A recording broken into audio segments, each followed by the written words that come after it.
Olá, eu sou Isabela Sá, diretora da Lower School, e talvez alguns de vocês não saibam, mas a minha grande paixão e uma das minhas maiores especializações é em alfabetização, formação de alfabetizadoras.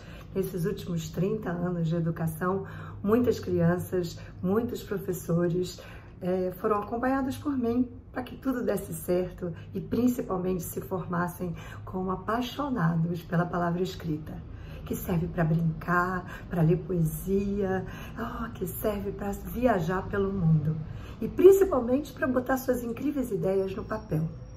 Mas ninguém começa do zero e passa a ser um escritor autoral e cheio de ideias assim, da noite para o dia.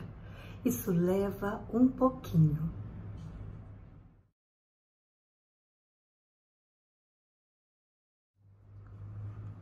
Assim como na palavra oral, vocês lembram quando as crianças começaram a falar? Elas primeiro balbuciavam, pá, pá, pá. Alguns sons saíam das suas boquinhas e eram reforçados por vocês.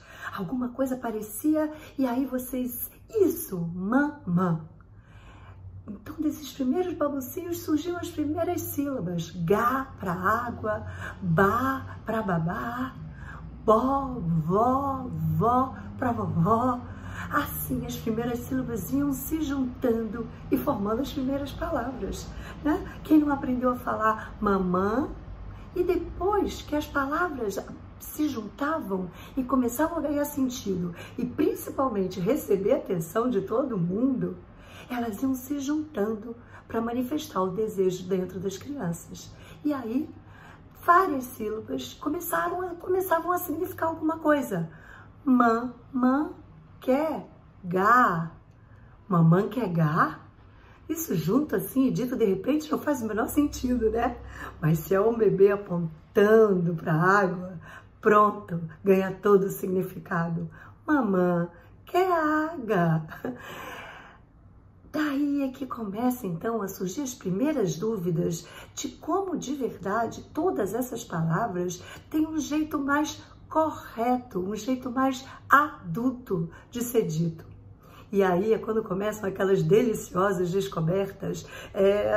Eu fazia amanhã, como assim? Se dormir e comi é com i no final, por que fazi não faz sentido? Ora, e quantas vezes vocês corrigiam e quantas vezes o fazia voltava.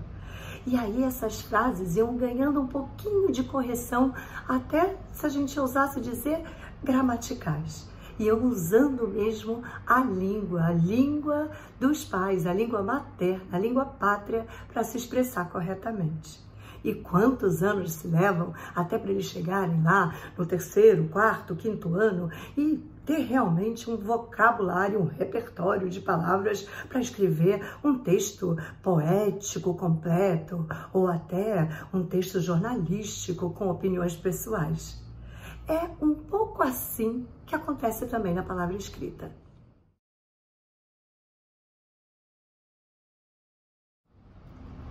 A palavra escrita também é adquirida em etapas.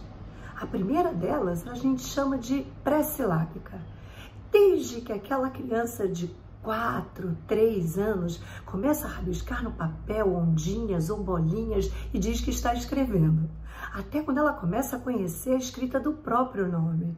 E aí percebe que existem letras e essas letras se associam a alguns sons que ela fala. Esse período todo é chamado pré-silábico. Quando ela ainda antes de juntar as letras para formar as sílabas, ela escreve letras aleatoriamente. Nesse momento, quanto mais ela conhecer desenho de letras, quanto mais ela ouvir palavras e ver essas palavras escritas, quanto mais ela tiver a chance de falar alto palavras e escrever do jeito dela todas as letras que ela imaginar que componham essa palavra. Nesse momento, não tem certo, não tem errado. Tem, sim, a importância de deixá-las registrar palavras no papel. Letras, aleatoriamente, do jeito que ela imagina que ela esteja ouvindo.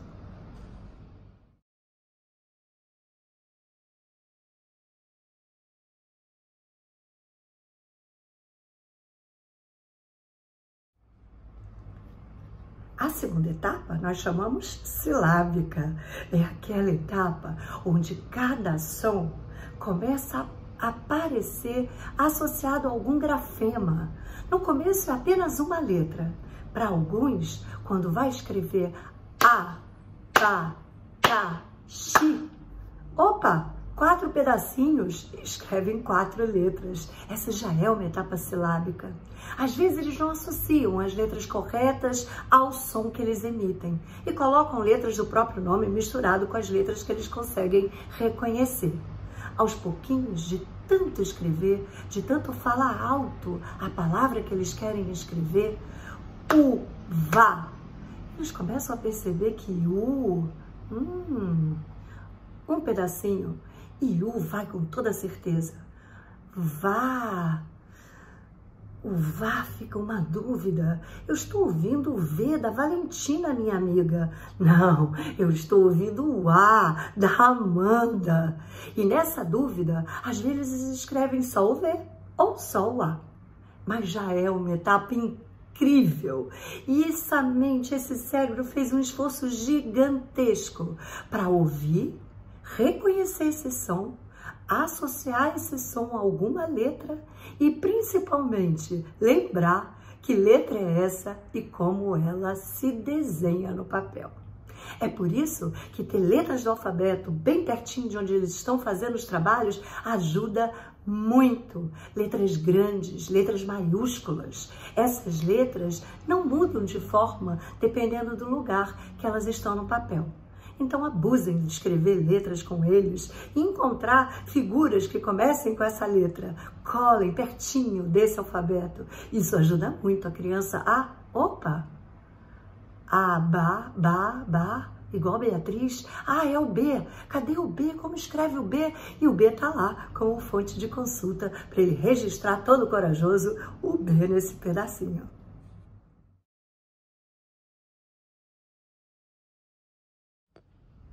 A etapa silábica leva um tempinho, sabe? Porque ela dá um conforto. Eles olham para aquela escrita e reconhecem as letras que de verdade fazem parte daquelas sílabas.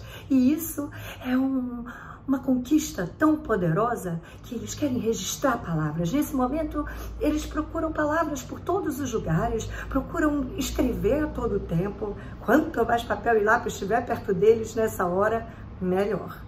E aí eles começam a ir um pouquinho à frente e perceber se eles forem escrever bola e Beatriz, Beatriz, eu lembro, depois do B tinha um E. Então, se eu colocar só o B aqui, então vai ficar bó. E aí, de tanto escrever e tentar escrever, ele começa a perceber e ouvir essas palavras, ele começa a diferenciar e perceber que o bó de bola, não basta o B, tem outra letrinha aí. E começa a arriscar, então, as letras. Quanto mais ele escreve, mais ele vai diferenciando esses sons, associando as letras corretas e o bó começa a surgir. Essa é uma etapa que a gente chama de transição, silábico, alfabético. Algumas sílabas aparecerão com todas as letras, outras ainda com uma só. Mas é uma etapa gigante de conquista e merece muitos aplausos nessa hora.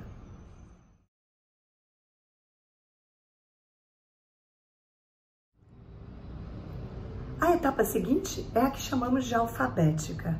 A etapa alfabética é aquela onde todas as letras da sílaba já surgem na palavra. Então, vai escrever abacaxi e já sai o A, o B, o A, o K. Começa a ter algum probleminha aí. O Xi, será que Xi é com CH ou é com X? Afinal, o som do X é X e o CH, X também. É aí que depois de tanto escrever alfabeticamente, colocando quase a totalidade das letras de cada sílaba das palavras, essa criança começa a pensar ortograficamente. Surgem algumas dúvidas, a nossa língua é muito confusa. E aí, por que casa é com S? Esse som não é de Z, não devia ser com Z. E essas perguntas precisam vir para o adulto pode responder. Não quer dizer que uma vez que você responda, ele vai aprender para sempre.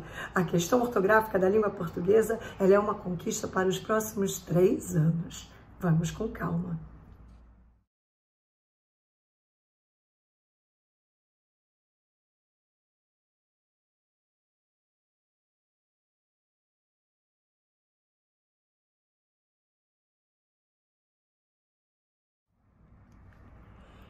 Independente da etapa que as crianças estiverem, já no silábico alfabético e alfabético, eles querem começar a escrever tudo que lhes vem à cabeça. Nessa hora, vamos ler histórias para eles. Histórias são repertórios da palavra escrita, algumas contadas, usam toda a linguagem oral. Quando você lê a história exatamente como ela está escrita nos livros, nos jornais, nas revistas, esse repertório da escrita começa a se tornar familiar para a criança. É aí que ela começa a querer ampliar, juntar essas palavras em frases. Esse é um momento tão lindo, você já vê ideias geniais aparecendo. E mesmo que ela não escreva todas as palavras corretamente, não se preocupe. Nessa hora, a autoria é o que mais importa. As ideias originais dela, colocadas no papel, é o que merece aplausos. Não a casa é bonita, escrito corretamente, mas a casa é da bruxa e é assustadora. É genial, mesmo que os S's e os X e todas as palavras às vezes venham coladinhas sem espaço entre elas na frase. A ideia, nesse momento, colocada no papel, é que é merecedora de aplausos.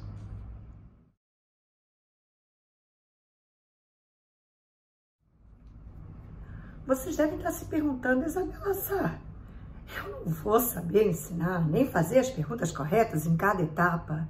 Não é para isso que eu estou aqui hoje. É só para dizer para vocês que a cada etapa dessa, seu filho, sua filha, seu neto, sua neta, já está no processo de aprender a ler e escrever. Isso é o que é mais lindo de tudo. E é por isso que mesmo que ele não consiga fazer todas essas tarefas, é porque talvez as tarefas estejam mais para uma etapa do que para a etapa que ele se encontra. Então, paciência, deixe-o fazer o que ele consegue. Mas nós vamos ajudar muito nesse momento. A partir de amanhã, sexta-feira, toda sexta-feira, durante o ensino à distância, vamos oferecer uma boa leitura, uma história diferente para eles ouvirem essa palavra escrita, sendo lida e sendo vista na página dos livros.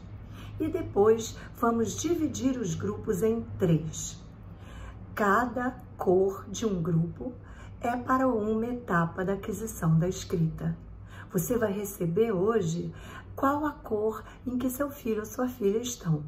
Isso não quer dizer que um está mais atrasado, o outro mais adiantado. Só quer dizer que assim como eles aprenderam a falar, todos vão aprender a ler e escrever. Todos. O momento de cada um é que tem o seu ritmo e as suas habilidades. Vamos respeitar, ter paciência. E aí, toda sexta-feira agora, as professoras se dividem em 3 e cada uma grava uma aula de acordo com a cor em que seu filho está. Vocês vão adorar perceber que nessas atividades ele vai brilhar, ele vai se esforçar e, principalmente, ele vai se sentir reconhecido pelas competências que ele já tem. Combinado? Aproveitem! Os grupos começam amanhã. Qualquer dúvida, meu ClassApp está lá e o das professoras de alfabetizadoras também. Nós temos grupos de professoras alfabetizadoras que estão nessa área há 15 anos, com especialidades em alfabetização, em literatura, em desenvolvimento da aprendizagem. É um grupo espetacular, saberá responder a cada uma de suas dúvidas. Mas mais que isso, saberão, quando eles voltarem, acolher, avaliar e partir do que eles aprenderam para seguir em frente. Seus filhos aprenderão a ler e escrever. É só responder a palavra quando, a perguntinha quando. A gente vai chegar lá, não tenha pressa. Esse é um momento lindo na vida de qualquer criança e precisa ser memorável, sem pressões, tá bom? Aproveitem e qualquer dúvida estamos por aqui.